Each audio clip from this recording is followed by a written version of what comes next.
Dear students, a very warm welcome to all of you in my today's lecture of Managerial Economics. In today's lecture, we will discuss upon the topic Marginal Rate of Technical Substitution या फिर short में हम इसे कहते हैं MRTS। जैसा कि previous lecture में मैंने आपसे डिस्कस किया था about the concept of equal product curve और आइसो प्रोडक्ट कर्व और आइसोक्वेंट्स। इसके साथ साथ डिस्कस किया था मैंने आपसे कि किस तरीके से हम इसको टेबलर वे में रिप्रेजेंट करते हैं, किस तरह से इसका डायग्राम हम ऑब्टेन करते हैं और किन पर्टिकुलर एजम्पशंस के अंडर में आइसो प्रोडक्ट कर्व को ऑब्टेन किया जाता है। ये एक प्रॉपर डिस्कशन मैंने आपसे प्रीवियस लेक्चर में किया था। आज के लेक्चर में हम इसी टॉपिक को आगे बढ़ाते हुए marginal rate of technical substitution को डिस्कस करेंगे। जैसा कि इक्वल प्रोडक्ट कर्व का कॉन्सेप्ट मैंने आपको बताया था, ये डिफाइन करता है दो वेरिएबल इनपुट्स के डिफरेंट कॉम्बिनेशंस को जो सेम लेवल ऑफ आउटपुट को प्रोवाइड करते हैं। तो अगर हमें लेवल ऑफ आउटपुट को सिमिलर रखना है तो इसके लिए हम अगर एक वेरिएबल फैक्टर की यूनिट्स को इंक्रीज करेंगे तो दूसरे की यूनिट्स को हमें क्या करना पड़ेगा, डिक्रीज करना पड़ेगा। यही जो कॉन्सेप्ट है वो MRTS को डिफाइन करता है। क्या कहता है MRTS? MRTS indicates the rate at which one factor can be substituted for the other input in the production process of a commodity without changing the level of output or production। यानी कि जब आप एक factor को दूसरे factor से substitute कर रहे हो तो जिस पर्टिकुलर रेट से एक फैक्टर यानी कि लेबर को दूसरे फैक्टर यानी कि कैपिटल से सब्स्टिट्यूट किया जा रहा है प्रोडक्शन प्रोसेस में और जिसकी वजह से लेवल ऑफ आउटपुट या फिर प्रोडक्शन में कोई भी चेंज नहीं हो रहा है, तो हम इस पर्टिकुलर रेट को marginal rate of technical substitution या फिर MRTS का नाम देते हैं। पॉइंट क्लियर हो रहा है? सब्स्टिट्यूशन तो किया जा रहा है, एक फैक्टर की क्वांटिटी को बढ़ा रहे हो तो दूसरे की क्वांटिटी को कम कर रहे हो, तो एक फैक्टर की क्वांटिटी को इंक्रीज करा और उसकी वजह से दूसरे फैक्टर की जितनी क्वांटिटी को डिक्रीज किया गया तो उसका हम एक रेट कैलकुलेट करते हैं। तो जिस पर्टिकुलर रेट से ये सब्स्टिट्यूशन किया जा रहा है और उसकी वजह से लेवल ऑफ आउटपुट या प्रोडक्शन में कोई भी चेंज नहीं हो रहा हो तो हम इस पर्टिकुलर रेट को marginal rate of technical substitution का नाम देते हैं। The MRTS of labor for capital can be defined as the unit of capital which can be replaced by one unit of labor keeping constant the level of output। यानी कि अगर मैं labour for capital के marginal rate of technical substitution की बात कर रहा हूं तो इसका मतलब वो पर्टिकुलर यूनिट ऑफ कैपिटल जो एक यूनिट ऑफ लेबर से रिप्लेस की जा रही हैं, जबकि हमें लेवल ऑफ आउटपुट को कांस्टेंट रखना है, तो हम इसको MRTS of labour for capital के नाम से जानेंगे। Mathematically MRTS for L, K of labour for capital is equal to change in capital upon change in labour. Change in capital यानी कि delta K and change in labour यानी कि delta L। और यहाँ पर आपका लेवल ऑफ आउटपुट क्या रहता है, फिक्स्ड रहता है। और ये क्या डिफाइन करता है, it properly defines the slope of in iso product curve और आइसोक्वेंट कर्व। ये IQ कर्व के स्लोप को डिफाइन करता है जिसे हम delta K upon delta L से डिफाइन करते हैं। कॉन्सेप्ट क्लियर हो गया यहाँ पर? अब हम डिस्कस करेंगे कि MRTS को हम किस तरीके से एक टेबलर वे में रिप्रेजेंट कर सकते हैं। तो यहाँ मैंने marginal rate of technical substitution के रेफरेंस में इसका एक प्रॉपर शेड्यूल प्रिपेयर किया है और इस पर्टिकुलर शेड्यूल या टेबल में मैंने यहाँ पर 5 कॉलम्स में इसको डिफाइन किया है। सबसे पहले तो हम बात करेंगे यहाँ पर कॉम्बिनेशन की, फिर यहाँ मैंने लेबर को डिफाइन करा है या कैपिटल को डिफाइन करा है और इसके बाद ये आउटपुट को डिफाइन करा है और यहाँ हम MRTS कैलकुलेट करेंगे with the help of the formula delta K upon delta L। तो पहले कॉम्बिनेशन की बात करते हैं, कॉम्बिनेशन ए की। ए कॉम्बिनेशन में लेबर की मैंने 1 यूनिट यूज़ करी है, कैपिटल की 47 यूनिट्स यूज़ कर रहा हूँ और आउटपुट मुझे 100 यूनिट्स मिल रहा है। ठीक है, तो यहाँ तो हम MRTS निकाल नहीं सकते क्योंकि इससे प्रीवियस वैल्यू हमें नहीं पता है। अब कॉम्बिनेशन बी आया, इसमें मैंने एक लेबर इंक्रीज कर दी जिसकी वजह से कैपिटल की यूनिट्स 47 से डिक्रीज होकर 38 रह गई, आउटपुट आपका 100 यूनिट्स ही रहेगा। ऐसे मैंने सी कॉम्बिनेशन को ऑब्टेन किया, यहाँ मैंने एक यूनिट लेबर की और इंक्रीज कर दी, 2 से 3 हो गई, कैपिटल 38 से डिक्रीज होकर 30 रह गई, आउटपुट आपका 100 ही रहा। नेक्स्ट कॉम्बिनेशन डी ऑब्टेन करा मैंने, यहाँ मैंने लेबर की एक यूनिट्स को और इंक्रीज कर दिया, 3 से 4 हो गई, लेकिन कैपिटल की यूनिट्स 30 से डिक्रीज होकर 23 रह गई, आउटपुट आपका 100 यूनिट्स ही रहा। ऐसे ही ई कॉम्बिनेशन में 1 यूनिट लेबर की और बढ़ा दी, 4 से 5 हो गई है, कैपिटल 23 से घटकर 17 रह गया, आउटपुट आपका सिमिलर रहा। एफ कॉम्बिनेशन ऑब्टेन करा मैंने, अगला कॉम्बिनेशन, इसके लिए मैंने 1 यूनिट लेबर को और इंक्रीज कर दिया, इससे कैपिटल की क्वांटिटी और कुछ कम हो गई, 12 रह गई, आउटपुट आपका 100 ही रहा। नेक्स्ट कॉम्बिनेशन जी में मैंने लेबर की 1 यूनिट और इंक्रीज कर दी, कैपिटल आपकी 12 से घटकर 8 रह गई। नेक्स्ट कॉम्बिनेशन में लेबर की 1 यूनिट और इंक्रीज कर दी, कैपिटल की क्वांटिटी 8 से घटकर 5 रह गई। नेक्स्ट कॉम्बिनेशन आई में लेबर की क्वांटिटी 8 से बढ़ाकर 9 कर दी, कैपिटल आपका 5 से घटकर 3 रह गया। और लास्ट कॉम्बिनेशन जी ऑब्टेन करा मैंने, इसमें मैंने लेबर की क्वांटिटी 9 से बढ़ाकर 10 कर दी और कैपिटल की क्वांटिटी 3 से घटकर 2 रह गई। और हर एक कॉम्बिनेशन में आउटपुट में कोई भी चेंज नहीं है, इट रिमेन्स 100 यूनिट्स।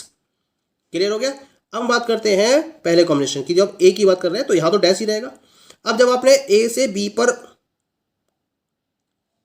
पहुंचे तो यहां आपने 1 से लेबर बढ़कर आपकी 2 हो गई, तो कितने का लेबर का चेंज हुआ, 1 का।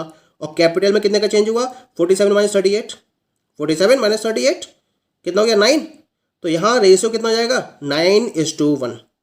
तो डेल्टा की अपन डेल्टा निकालना है ना, तो चेंज इन कैपिटल कितना है, 47 माइनस 38 यानी कि 9 का, और लेबर में चेंज कितना है, 2 - 1 यानी कि 1 का, तो 9:1 हो गया ये।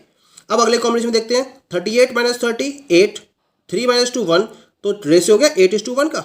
नेक्स्ट कॉम्बिनेशन में देखिए, 30 माइनस 23 7, 4 - 3 1, तो रेशियो हो गया 7:1 का। 23 माइनस 17 6, 5 - 4 1, तो नेक्स्ट में रेशियो हो गया 6:1 का। अगला देखते हैं, 17 माइनस 12 5, 6 - 5 1, 5:1 आ गया। 12 - 8 4, 7 - 6 1, 4:1 आ गया। 8 - 5 3, 8 - 7 1, 3:1 आ गया। 5 - 3 2, 9 - 8 1, 2:1 आ गया। 3 - 2 1, 10 - 1 1, 1:1 का रेशियो आ गया। तो इस तरीके से हम डिफरेंट कॉम्बिनेशंस के लिए MRTS को ऑब्टेन कर लेते हैं। 9:1 का मतलब क्या है, 1 यूनिट लेबर के लिए आप 9 यूनिट्स कैपिटल को रिप्लेस कर रहे हो। 1 यूनिट लेबर के लिए आप 8 यूनिट्स कैपिटल को रिप्लेस कर रहे हो। ये 8:1 का मतलब हुआ। 7:1 का मतलब क्या हुआ, यहां पर आप 1 यूनिट लेबर के बदले में 7 यूनिट्स ऑफ कैपिटल को रिप्लेस कर रहे हो, ये मतलब हुआ इसका। तो यहां पर MRTS का बिहेवियर क्या है, MRTS की वैल्यू लगातार डिक्रीज होती चली जा रही है। पहले 9:1 था, फिर 8:1 रह गया, फिर 7:1 रह गया, फिर 6:1 रह गया, फिर 5:1 रह गया, फिर 4:1 रह गया, 3:1, 2:1, 1:1। तो ये वैल्यू क्या हो रही है लगातार, this value is constantly decreasing.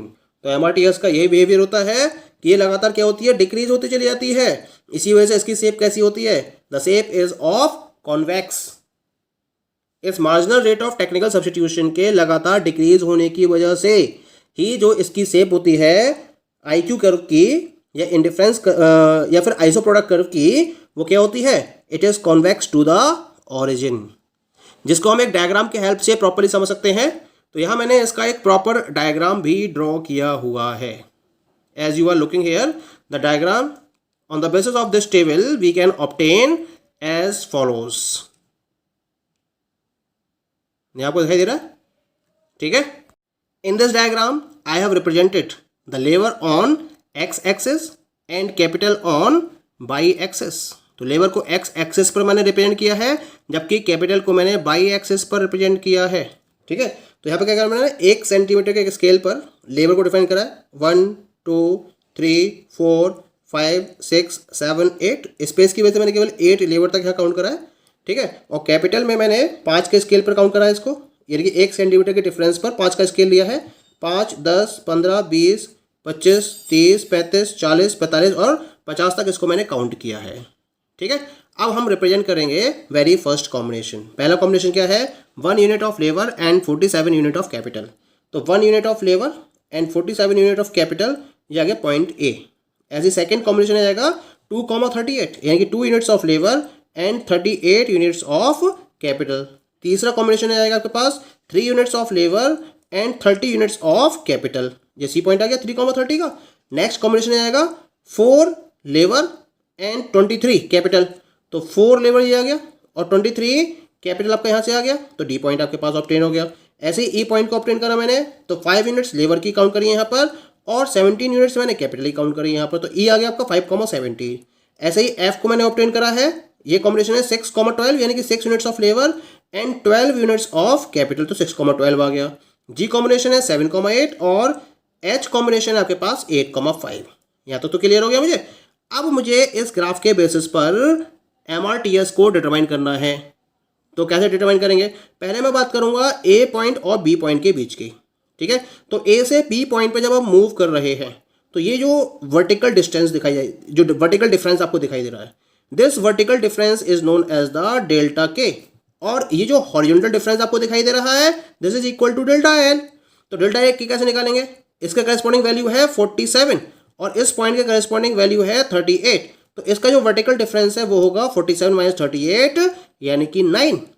तो ये MRTS for A B is equal to 47 minus 38 और अपॉन हॉरिजॉन्टल डिफरेंस कितना है 2 माइनस 1। तो अपॉन में मैंने 2 माइनस 1 कर दिया यहाँ पर, तो 9/1 कितना आ गया? 9:1 आ गया। पॉइंट क्लियर हो गया यहाँ पर। ऐसे ही अगर मुझे बी सी पॉइंट के रिगार्डिंग MRTS निकालना है तो इसके लिए बी का जो कैपिटल की क्वांटिटी है वो है 38 और सी के करस्पॉन्डिंग कैपिटल की क्वांटिटी है 30, तो डिफरेंस हो जाएगा 38 माइनस 30। ऐसे ही लेबर के रेफरेंस में डेल्टा एल कितना है? दैट इज इक्वल टू 3 और ये कितना है 2, तो 3 माइनस 2 अब ये कितना आएगा 8/1 यानी कि रेशियो कितना आ गया 8:1 आ गया। क्लियर हो गया। ऐसे अगर मैं सी डी के लिए निकालूंगा तो कितना आएगा 30 माइनस 27 3 7 और 4 माइनस 3 1, तो ये रेशियो कितना आएगा 7:1। ऐसे अगर मैं डी ई के लिए निकालूंगा 23 माइनस 17 यानी कितना जाएगा 6 और 5 माइनस 4 यानी कि 1, तो ये रेशियो जाएगा 6:1। 17 माइनस 12 अपॉन 6 माइनस 5, तो 17 माइनस 12 जाएगा 5 और 6 माइनस 5 जाएगा 1, तो ई एफ के लिए ये रेशियो आ जाएगा 5:1। ऐसे ही एफ जी के लिए 12 माइनस 8 4 7 माइनस 6 1, तो ये आएगा 4:1। ऐसे जी एच के लिए कितना जाएगा ये आपका 8 माइनस 5 3 8 माइनस 7 3, तो ये आएगा आपके पास 3:1। तो इस तरह से आगे तक के लिए मैं क्या निकाल सकता हूँ MRTS की वैल्यू को डिटरमाइन कर सकता हूँ। तो ये तरीका होता है जिसमें हम ग्राफ के बेसिस पर MRTS को प्रॉपर्ली डिफाइन कर सकते हैं। तो जो हॉरिजॉन्टल डिफरेंस है और जो वर्टिकल डिफरेंस है उसका जो रेशियो है it is known as the marginal rate of technical substitution. तो इस तरीके से हम दिए हुए आइसो प्रोडक्ट कर्व या आइसो क्वांट के रेफरेंस में marginal rate of technical substitution को ग्राफिकल वे में डिफाइन कर सकते हैं। Okay, thank you.